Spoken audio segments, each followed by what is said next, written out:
আমাদের মিরপুরটাই খারাপ না, শালা মোহাম্মদপুরের মোড়েও এরকম শালা, মিরপুরের যে 10 নম্বর বা আগারগার মাদারচোদের মতো এখানেও কিছু ইয়ে থাকে, যারা মনে করেন যে এরা এরা আসলে মানে শুধু যে একটা এলাকা বেসড ক্যাচাল তা না, এরা আসলে পুরো ঢাকা শহরের জন্যই একটা ক্যাচাল। এই বাসগুলোর মানে মালিক যারা আছে তাদের নিয়ে কিন্তু ট্রাফিকের একটা বসা উচিত, যে তোমাদের বাসগুলো এভাবে করে ঠিক করবা, আদারওয়াইজ আমরা জব্দ করে নেব। যেমন আমরা একটা সময় কিন্তু মহাখালীতে দেখেছিলাম, একটা মহাখালী থেকে বাস স্ট্যান্ড থেকে বেরোবে যে বাসগুলো, সেগুলো কিন্তু কাকলির এখানে দাঁড়াতে পারবে না। এটা যখন একটা সময় ট্রাফিকের সাথে একটা সমঝোতা আসলো, তখন কিন্তু এরকম দাঁড়ানো বন্ধ করে দিয়েছে ভাই।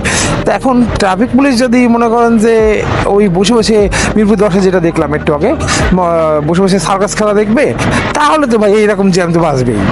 কারণ ট্রাফিক যারা ঊর্ধ্বতন কর্মকর্তা তাদের তো বোঝা উচিত যে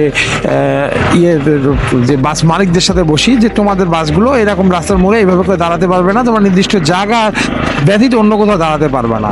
এটা একটা রুলস করে ফেলুক, তাহলে দেখা যাবে যে হয়তো বা দুই একজন হাতে গোনা দুই একজন রুলস ব্রেক করতে যাবে, এবং যখন ব্রেক করতে যাবে তখন মনে করেন যে ট্রাফিক পুলিশ তাদের প্রতিহত করবে বা মামলা দেবে, তখন দেখা যাবে যে আস্তে আস্তে এই জিনিসটা ঠিক হয়ে যাবে।